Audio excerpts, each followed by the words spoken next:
Especial, uma entrevistada que conversa com a gente ao vivo de Israel, a Karen Nigri Rosenthal.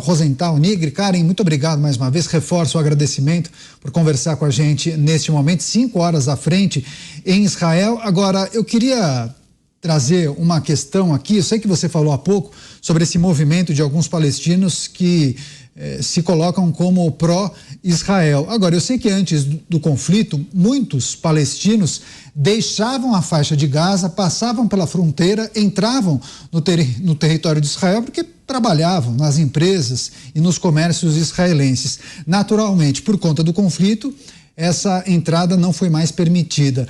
Qual é a relação dos palestinos com o Hamas? O que vocês, israelenses, sabem dessa relação? Existe algum tipo de legitimidade desse grupo? Eles relatam isso? Eles foram cooptados, são enganados ou eles se sentem prisioneiros? Qual é a sua percepção? Olha, primeiro, queria confirmar essa informação que você trouxe de que muitos palestinos de Gaza entravam em Israel diariamente para trabalhar, eram milhares, cerca de 20 mil, se eu não me engano. E uma coisa muito triste que ficou se sabendo com o passar dos dias é que vários desses palestinos passavam, na verdade, informação para o Hamas a respeito das comunidades onde eles trabalhavam. Então foram encontrados, inclusive, mapas, tem relatos de famílias onde entravam terroristas e as pessoas falavam, não, e os terroristas falavam, não, tem aqui só 4 pessoas, tá faltando 1, cadê? Mapas das comunidades da fronteira, indicando onde era cada prédio, onde era cada casa de cada família, onde era o refeitório, onde se guardavam as armas, onde eram as creches infantis. Então isso foi também um choque muito grande para essas comunidades fronteiriças que recebiam esses palestinos para trabalhar diariamente, conviviam, e saber que eles auxiliaram com informações para esse massacre que aconteceu em 7 de outubro. Agora, qual a relação né, como que o palestino de Gaza enxerga o Hamas? Então, assim, primeiro a gente tem que lembrar que em 2005 Israel se retirou da faixa de Gaza. Em 2006 houveram eleições parlamentares em todos os territórios palestinos, né, na Cisjordânia e em Gaza. Em Gaza o Hamas ganhou, teve a maioria dos votos, ou seja, foi eleito pelo povo de Gaza, e em 2007 eles deram um golpe, eles expulsaram todos os membros do partido do Abbas, né, da Autoridade Palestina, e deram um golpe, e desde então era uma ditadura dentro de Gaza. A gente pode com certeza dizer que não são 100% dos palestinos de Gaza que apoiam o Hamas, eles oprimem realmente a população. Tem vários casos também de palestinos que conseguiram fugir de Gaza e se converteram ao judaísmo, por exemplo. Eles vinham para cá para fazer tratamento médico, viam que todo o ódio que eles ouviam lá em Gaza não era verdade, não procedia, e aí iam se aproximando emocionalmente de Israel, e tem alguns casos de palestinos de Gaza que vieram para cá, se converteram e vivem hoje aqui como judeus e etc. Mas, inclusive, a partir do relato dessas pessoas, se você conversa com essas pessoas, fica muito claro que a educação para o ódio é parte da rotina de Gaza. Então, inclusive nas escolas que são administradas pela UNRWA, né, pela Agência de Refugiados Palestinos, que é uma outra anomalia, que existe uma agência só para os palestinos, existe uma agência para os refugiados do mundo inteiro, da ONU, e uma agência só para os palestinos, que o objetivo é não deixá-los serem absorvidos em outros países. Eles têm que continuar como refugiados, enquanto a agência normal de refugiados da ONU, o objetivo é assentar essas pessoas em outros países, ajudá-los a se reerguerem, recomeçarem a vida. A ONU não. Então, nas escolas, esses palestinos, tem testemunhos também, tem na internet e tudo mais, contam que, assim, desde criança, ódio aos judeus são macacos, são porcos. Ele conta, inclusive, uma história assustadora de que ele estava com a tia, um deles conta que estava com a tia escolhendo uma verdura, e a verdura estava ruim, e ela falou, não pega isso não, que os israelenses deram câncer para um pepino, sei lá. umas coisas malucas, né? De muito, muito ódio. Então, eles crescem com esse tipo de ideologia. Não é 100%, mas a gente não pode negar que há um apoio muito grande. Isso, inclusive, o próprio líder do Hamas, logo no dia seguinte do massacre de 7 de outubro, deu uma entrevista para uma televisão russa, se eu não me engano, onde questionavam, não, mas vocês fizeram atrocidades, né? Como é que decapitaram, violentaram, enfim, queimaram pessoas vivas. E aí ele falou, não, na verdade, a nossa ordem era para não atacar civis. Mas o problema é que teve um certo descontrole e entraram cidadãos comuns junto com os terroristas e eles é quem cometeram esses crimes. Ele não falou crimes, né? Mas eles é que cometeram esses atos contra os civis. Primeiro que é mentira, porque tem milhões de documentos que foram encontrados com instruções do que eles iam fazer, testemunhos de terroristas que foram presos, que falaram claramente que a ordem era atacar civis, sequestrar civis, etc. Mas quando eu ouvi isso, eu achei muito impressionante ele falar assim, com a maior tranquilidade que quem cometeram as atrocidades foram os cidadãos de Gaza, normais. Então, gente, se esse é o cidadão de Gaza normal, é muito preocupante, né? Então, existe um apoio ao Hamas, não dá para dizer que não, com certeza existe. Existe uma parcela da população também em Gaza que sofre, que é contra. E hoje em dia a gente tem visto vários vídeos também de pessoas em Gaza começando a reclamar do Hamas, porque os líderes estão escondidos nos bunkers e a gente está aqui, cadê os líderes, etc. E aí a gente pode ter a falsa impressão de que, olha, eles estão indo contra o Hamas. Mas, na verdade, o ódio aos judeus é igualzinho. Eles estão com raiva do Hamas porque o Hamas deixou-os como escudos humanos e sofrendo, etc. Mas isso não quer dizer que eles são amigos de Israel. Isso não quer dizer que eles são pró-Israel. Então, assim, a minha sensação é de que é uma maioria bastante significativa, que sim apoia a ideologia do Hamas, mesmo que condene, talvez, o ataque, ou que condene os líderes estarem fora de Gaza, nos hotéis de luxo ou nos túneis, mas condenar a ideologia, acho que é uma minoria. Na Cisjordânia também. Karen Rosenthal Nigri conversando ao vivo com a gente aqui na Jovem Pan News. Próxima pergunta, Cláudio Dantas.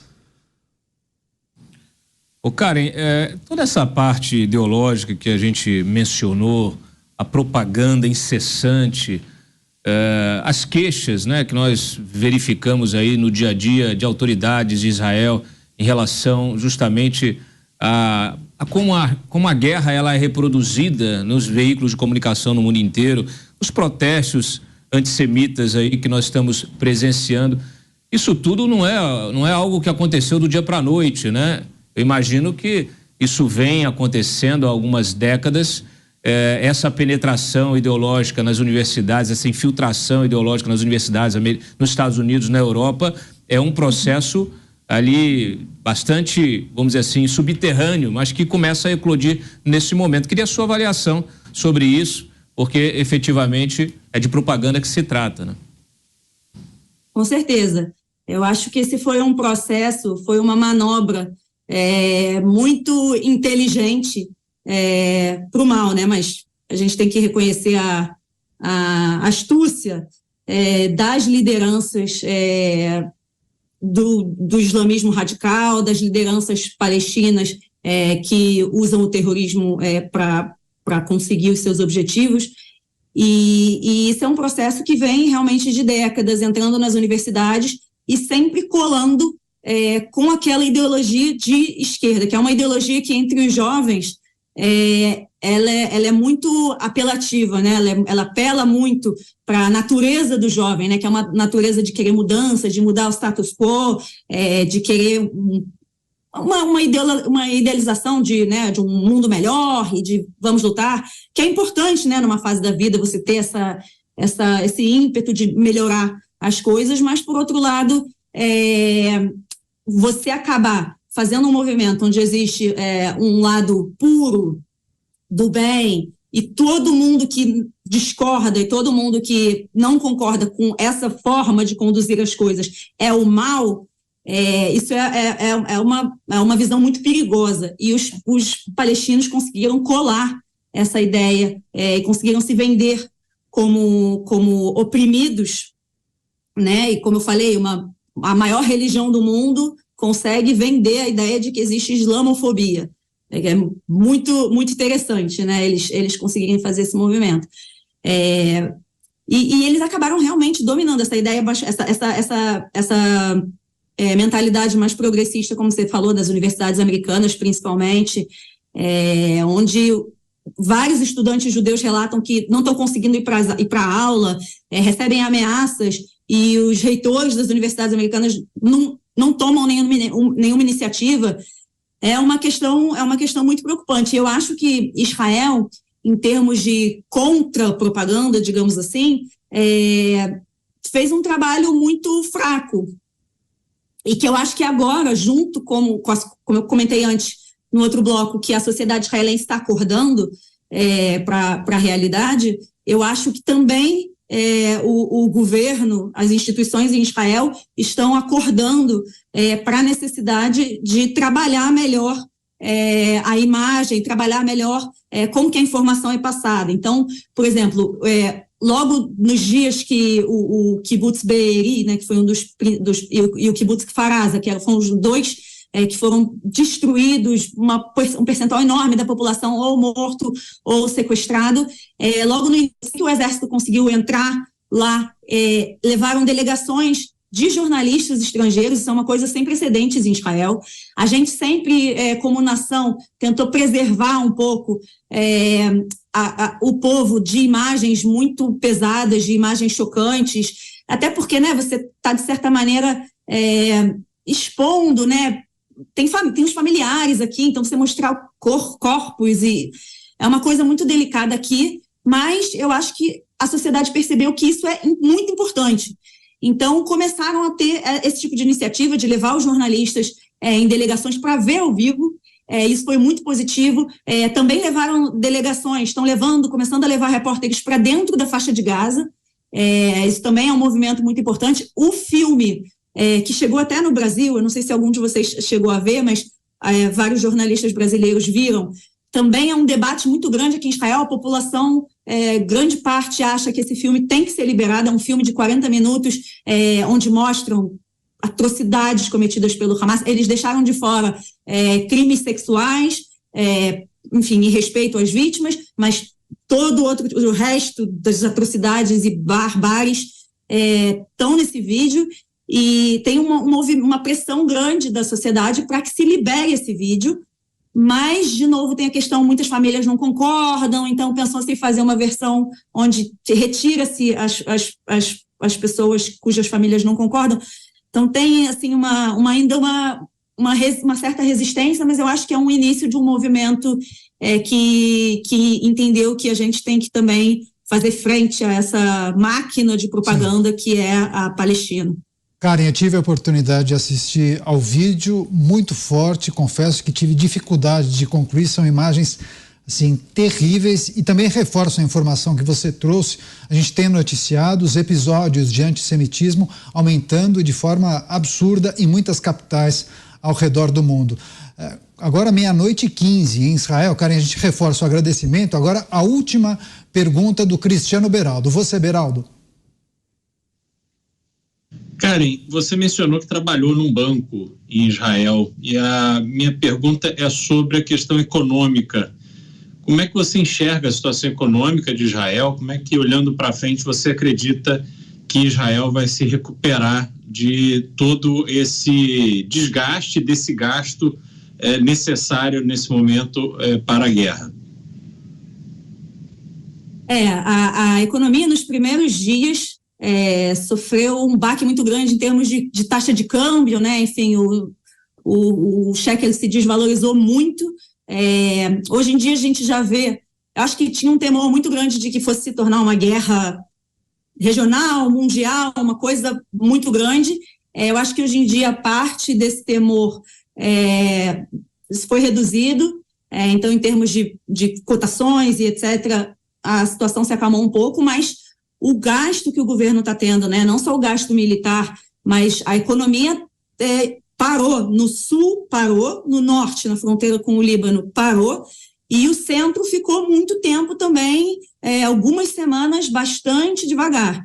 Então, é realmente um custo altíssimo econômico para o país, que as lideranças estão tentando equacionar. O presidente do Banco Central daqui de Israel, se eu não me engano, estava na Suíça hoje, conversando com investidores, né, conversando com o mercado.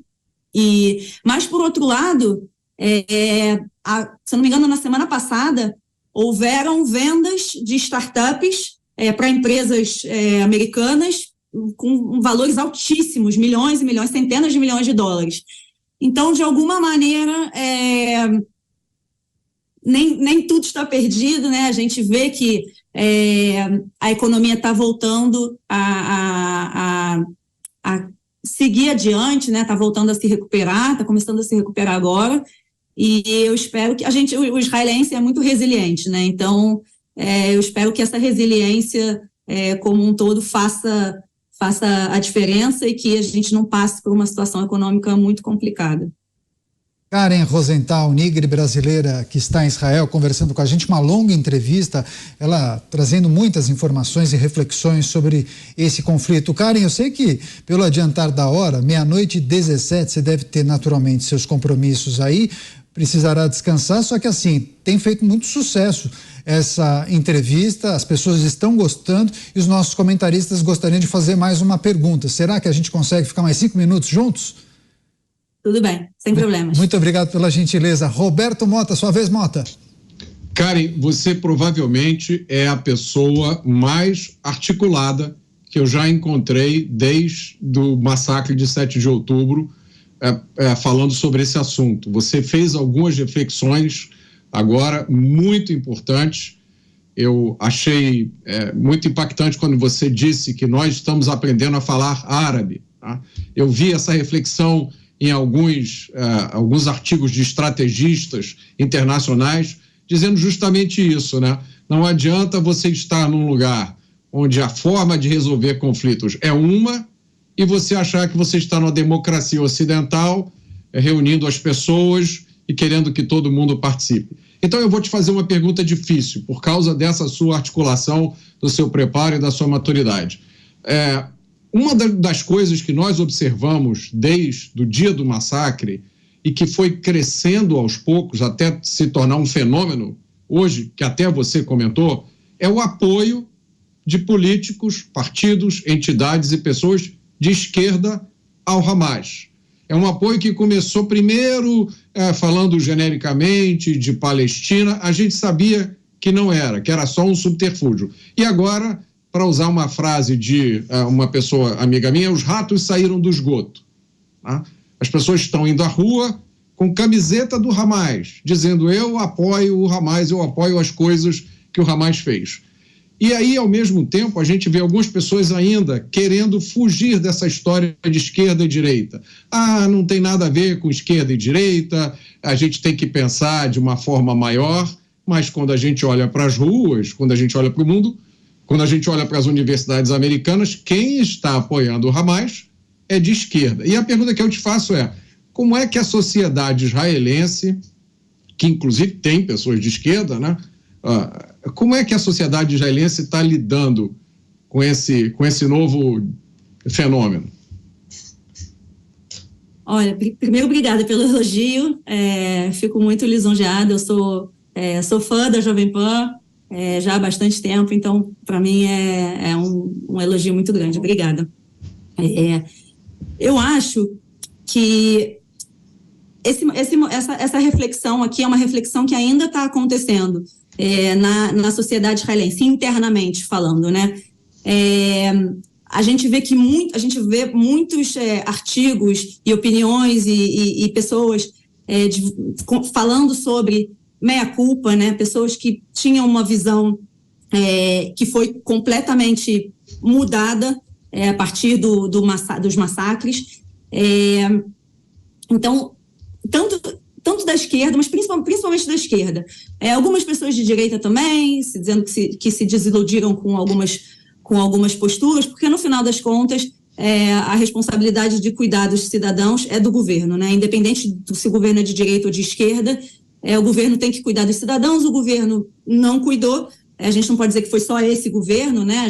Enfim, a gente teve um governo há pouco tempo, teve uma troca de governo aqui em Israel, era um governo mais de centro-esquerda há alguns meses atrás, e trocou, então, enfim, e muitos anos de Netanyahu antes, então tem gente também, né, da direita declarando a sua insatisfação e etc., mas o movimento mais forte que a gente vê aqui é um movimento realmente de pessoas de esquerda, que se desiludiram, que estão dizendo claramente que acordaram, e um movimento muito grande da sociedade israelense que estava super dividida, justamente entre direita e esquerda, né? Vocês com certeza acompanharam aí as manifestações que tinham em Tel Aviv toda semana, contra manifestações em Jerusalém. A sociedade estava realmente bastante rachada, e estava chegando um pouco parecido como aconteceu no Brasil, Lula, Bolsonaro, que famílias estavam deixando de se falar, amigos estavam quebrando as amizades, que estava se iniciando um processo parecido, muito preocupante, e a gente vê que isso, em um instante, se apagou. Assim, a sociedade se uniu de uma maneira absurda, tem fotos e mais fotos e mais fotos e relatos de extrema esquerda se abraçando com ultra-ortodoxos e trabalhando juntos, um volume de ultra-ortodoxos enorme se alistando, se voluntariando para entrar no exército, para participar de colheitas aqui em Israel, porque não tem mais mão de obra para trabalhar na agricultura, então se voluntariando. Você vê uma união muito grande e, ao mesmo tempo, também uma certa vontade de deixar para discutir assuntos políticos depois da guerra. Tanto deixar de discutir de quem foi a responsabilidade pelo que aconteceu, como que pôde acontecer o que aconteceu no dia 7 de outubro. Isso está se deixando para depois. Ninguém quer tocar nesse assunto agora. O foco é a guerra e vencer a guerra e acabar com o Hamas. E, no mesmo sentido, a maioria das vozes também não quer agora atacar o governo ou fazer uma reflexão de mais longo prazo.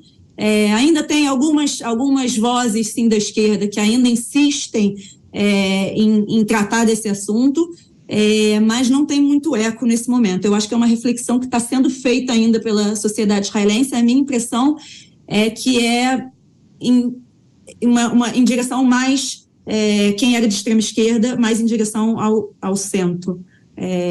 Enfim, essa é a minha percepção. Karen Rosenthal, nigre brasileira que mora em Israel, uma entrevista especial, as pessoas gostaram muito. Viu, Karen? Eu reforço o agradecimento, foi muito bom poder escutar suas explicações e reflexões sobre o conflito.